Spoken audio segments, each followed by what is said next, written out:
Seorang gadis melemparkan boneka kelinci ke dalam bilik telepon, lalu segera mengunci pintunya. Kemudian, kelinci itu tiba-tiba meledak. Yang lebih aneh lagi, padahal itu hanya boneka kain, tapi darah muncrat kemana-mana. Belum lama ini, ada seorang PSK terkenal yang diperkosa sampai mati di sini.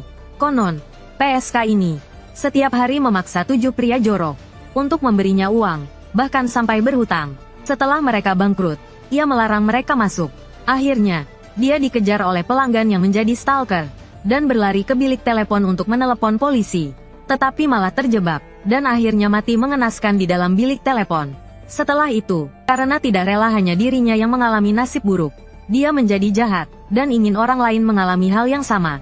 Siapapun yang masuk ke bilik telepon umum ini, atau menelepon ke nomor ini, akan mengalami nasib yang sama dengannya. Okamoto, sang tokoh utama, memiliki bakat supranatural, dan sering menarik roh-roh jahat. Suatu kali, ia melibatkan temannya, selama lebih dari 2 tahun. Karena takut menyakiti orang yang dicintainya, ia mengurung diri di rumah. Namun, teman masa kecilnya, Rese, terus menyemangatinya, sehingga ia perlahan mulai kembali ke masyarakat. Kerjaan pertamanya adalah menjadi guru les privat untuk sepupu Rese. Begitu sepupunya muncul, hal-hal aneh mulai terjadi. Okamoto terkejut dan tercengang. Sepupunya itu memeluk boneka kelinci dengan 4 pupil di setiap matanya. Sepupunya juga langsung menyadari bahwa Okamoto berbeda. Tangan kananmu, ada sesuatu yang sangat kuat menempel di sana. Aura aneh langsung memenuhi ruangan. Kemudian, sepupunya mulai meremas boneka kelinci itu. Boneka itu tampak seperti makhluk hidup yang kesakitan dan kehabisan napas. Maaf, dia sedang nakal. Aku akan membuatnya berhenti. Sekarang Okamoto yakin bahwa sepupunya juga memiliki bakat supranatural. Dan di pertemuan pertama mereka, sepupunya meminta Okamoto untuk pergi ke tempat angker bersamanya.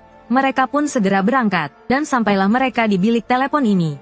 Rese menceritakan kisah bilik telepon itu kepada Okamoto, dan ingin Okamoto menelepon untuk melihat apa yang akan terjadi. Tapi Okamoto sangat enggan. Saat itu, sepupunya sudah masuk ke bilik telepon dan menelepon. Okamoto buru-buru menariknya keluar. Anehnya, meskipun memiliki bakat supranatural, tidak terjadi apa-apa ketika sepupunya menelepon. Khawatir sepupunya akan celaka, Okamoto pun menelepon sendiri. Benar saja, suara wanita langsung terdengar dari bilik telepon. Cepat kemari. Okamoto hampir ketakutan setengah mati. Sementara sepupunya tetap tenang, dan itulah yang terjadi di awal. Mereka bertiga langsung pergi dari bilik telepon. Hanya sepupunya yang menoleh untuk melihat boneka itu.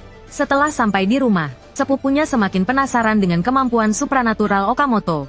Saat mendengar